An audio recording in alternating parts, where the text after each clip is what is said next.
तो साथियों, मेरे पिछले वीडियो में मैंने आपको अपने डेस्कटॉप को खोल के दिखाया था और मदरबोर्ड कैसे निकाला जाता है ये भी दिखाया था। अब इस वीडियो में मैं आपको मदरबोर्ड में प्रोसेसर को जोड़ के एक नया कंप्यूटर तैयार करके दिखाऊंगा।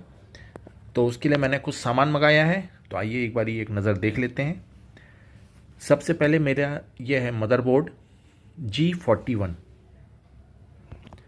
अब आप ये पूछ सकते हैं कि आपने इतना पुराना मदरबोर्ड, इतना मतलब अब डाउनग्रेडेड मदरबोर्ड क्यों लिया। तो उसका रीज़न ये है कि मुझे जो है बहुत ज़्यादा इसमें रिक्वायरमेंट नहीं थी। मेरे पास ऑलरेडी 2 सिस्टम है, तो मुझे ये जनरल ऑफिशियल वर्क के लिए चाहिए था और मेरा पुराना प्रोसेसर भी इस मदरबोर्ड में लग जाएगा, इसीलिए मैंने इस मदरबोर्ड को परचेज़ किया है। तो इसके फीचर्स मैं अभी थोड़ी देर में बताऊंगा। अभी एक बारी कंपोनेंट्स आपको दिखा देता हूँ मैंने क्या क्या परचेज़ किया है। अब जैसा कि मैंने बताया कि प्रोसेसर मेरा पुराना वाला ही चल जाएगा, सीपीयू फ़ैन भी मेरा पुराना वाला चल जाएगा और उसके अलावा रैम मैंने जो है वो नई ली है, तो रैम आपको दिखाता हूँ। तो साथियों देखिए, ये है जियोनिक्स की DDR3 रैम। 4 GB रैम मैंने ली है, मेरा काम इससे चल जाएगा। अगर इन फ्यूचर मुझे आवश्यकता होगी तो एक 4 GB की और ले लूँगा, क्योंकि मेरे इस नए मदरबोर्ड में 8 GB ही सपोर्ट करता है रैम को। तो ये मेरी हो गई जियोनिक्स की रैम। इसके बाद फिर और दिखाता हूँ आपको आइटम। और ये है मेरा जेब्रोनिक्स का K36K बोर्ड। ये 106 केस का है और ये बहुत सस्ता है, ये बहुत महंगा नहीं है, क्योंकि मुझे बिल्कुल जनरल यूज़ के लिए चाहिए था, इसीलिए मैंने ये इस तरह से इसको मंगाया है और ये मेरा काम इसमें चल जाएगा, मैं जानता हूँ। पुराना कीबोर्ड मेरा बहुत पुराने तरह का था, उसमें सॉकेट्स भी USB नहीं थे, इसलिए मैंने इसको मंगाया है। और माउस ऑलरेडी मेरे पास है, तो माउस को मैंने नहीं मंगाया है। आइए अब हम देखते हैं इस मेन अपने इस मॉनिटर को। ये है हमारा फ्रॉन्टेक का LED मॉनिटर। देखिए 20 इंच का है और 16:9 का रेशियो है इसमें डिस्प्ले का, तो मेरे लिए पर्याप्त है। और डुअल इनपुट है। डुअल इनपुट का मतलब है कि इसमें आपको HDMI और ये VGA पोर्ट देखिए दोनों मिल जाएंगे। तो इसकी अनबॉक्सिंग मैं करूँगा, लेकिन अभी आपको सिर्फ मैं दिखा रहा हूँ कि मैंने क्या क्या परचेज़ किया है एक कंप्यूटर को बनाने के लिए। तो साथियों, इस पुराने अपने मदरबोर्ड से मैंने देखिए ये प्रोसेसर हटा दिया है और इस नए मदरबोर्ड में मैंने कट से कट मिला के इसको लगा दिया है। अब इस पे मैं लगाऊंगा कूलिंग एजेंट या पेस्ट और उसके बाद फिर मैं इसको बंद करूंगा। तो साथियों देखिए, मैंने ये थर्मल कंपाउंड लगा दिया है। अब इसके बाद मैं इस पे बैठाऊंगा फ़ैन। तो साथियों, ये कूलिंग फ़ैन मैंने लगा दिया और इसको मैं टाइट कर ले रहा हूँ, थोड़ा थोड़ा टाइट कर ले रहा हूँ। उसके बाद जब मैं एक बार इसको कैबिनेट में बैठा दूंगा तो अच्छे से टाइट कर लूँगा। अब फ़ैन टाइट करने के बाद मैं मदरबोर्ड में इसके कनेक्शन कर देता हूँ।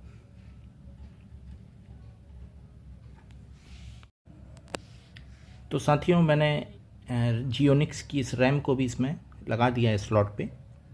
और अब चूँकि बोर्ड पे लगभग पूरा काम हो गया है मेरा, तो इस बोर्ड को अब मैं जो है फिट करूँगा कैबिनेट के अंदर। और चलिए चलते हैं हम लोग, तो कैबिनेट में चलते हैं और इसको देखते हैं कैसे फिट हो रहा है। तो साथियों देखिए, ये अपना बोर्ड है, मेरा फ़ैन फिट है और ये इसके पोर्ट्स हैं, आप देख रहे होंगे। VGA पोर्ट है, USB पोर्ट्स हैं और ऑडियो पोर्ट्स हैं। तो और ये पीछे देखिए फ़ैन का इस तरह से ये एक है जिसमें फ़ैन फिट है। आजकल के समय में तो जो बोर्ड आ रहे हैं उसमें फ़ैन दूसरे तरह से, लॉकिंग सिस्टम दूसरा होता है, यहाँ पे पेच वाला सिस्टम है। तो खैर ये G41 मेरा जो पुराना बोर्ड भी है, पुराना का मतलब आज के हिसाब से नहीं है, लेकिन मुझे इसी की रिक्वायरमेंट थी, इसलिए मैंने इसको परचेज़ किया। तो चलिए, बोर्ड में इसको फिट करने से पहले हम लोग इस कैबिनेट में पीछे लगा लेते हैं इसका पट्टी और उसके बाद फिर इसे हम लोग फिट करेंगे। तो साथियों देखिए, ये बोर्ड के साथ मुझे मिला था, तो इसको मैच करा के इसके पोर्ट से और फिर जो है हम लोग ये फिट करेंगे। तो देखिए ये मैच हो रहा है। ये हमारे ऑडियो पोर्ट्स बने हैं, इसमें भी इस तरह से 3 छेद हैं और ये देखिए ऑडियो पोर्ट्स 3 हैं इसमें। तो ये इसी तरह से इसमें मैं बोर्ड में फिट कर दूंगा और उसके बाद फिर जो है ये बोर्ड को कैबिनेट में फिट करने के बाद फिर बोर्ड को मैं फिट करूंगा। तो साथियों देखिए ये मैंने पीछे ये प्लेट लगा दी है और अब इस मदरबोर्ड को सिंपली उठा के और इसमें फिट कर दीजिए। खांचे से खांचा मिला लीजिएगा।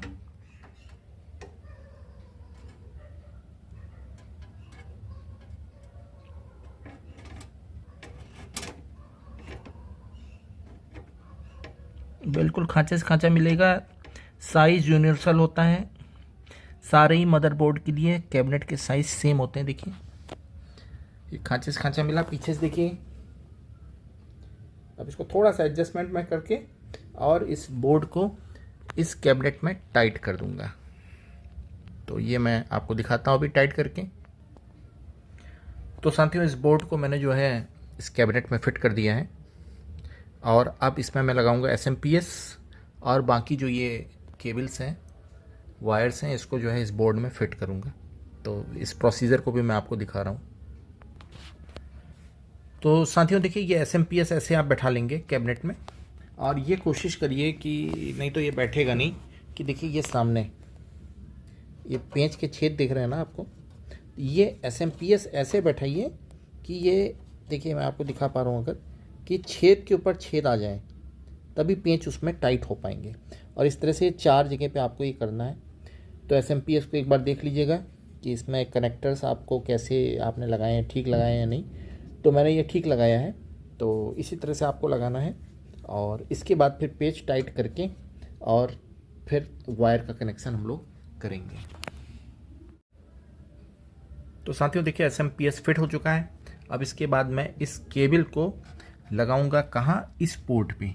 इस पूरे बोर्ड में सिर्फ यही एक पोर्ट दिख रहा है जहाँ पे इस केबल को लगाया जा सकता है। तो इसमें फिट करूँगा। देखिए बहुत आसान है ये बोर्ड को जोड़ना और अपना कंप्यूटर स्वयं आप असेंबल कर सकते हैं अगर इस तरह की वीडियो को आप ध्यान से देखेंगे तो। आइए इस केबल को जोड़ते हैं।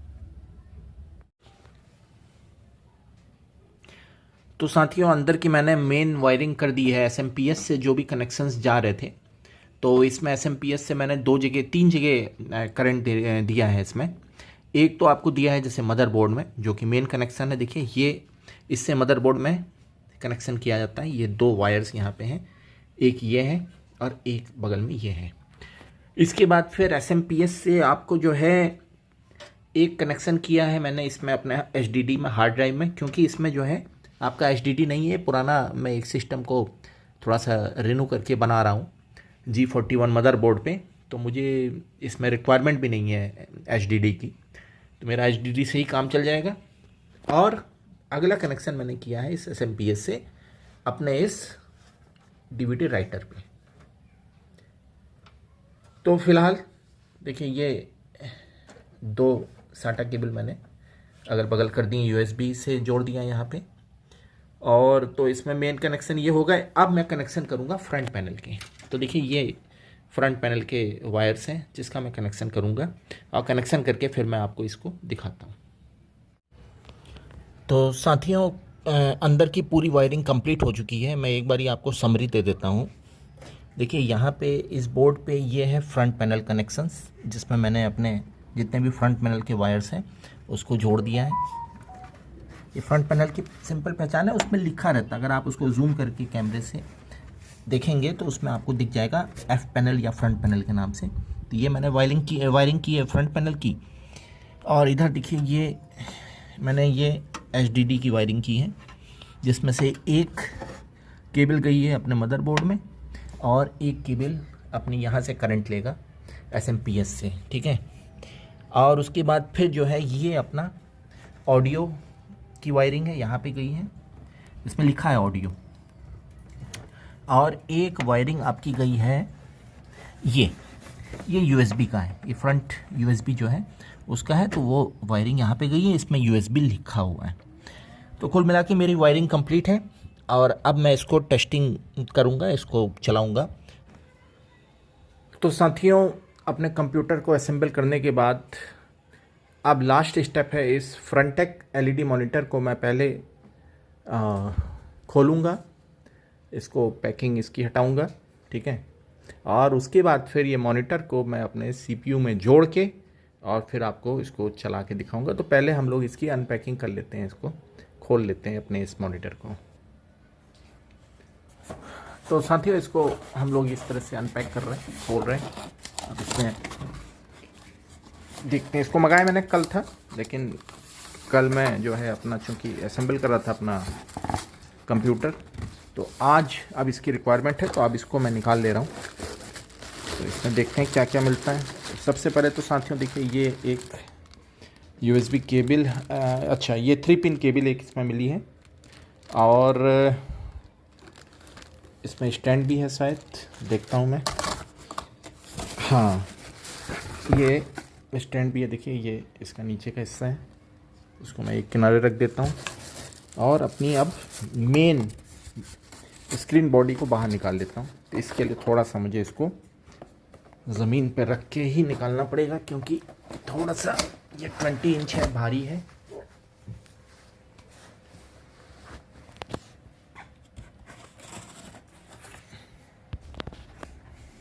देखिए साथियों, ये मैंने इसको स्क्रीन से बाहर निकाल लिया है।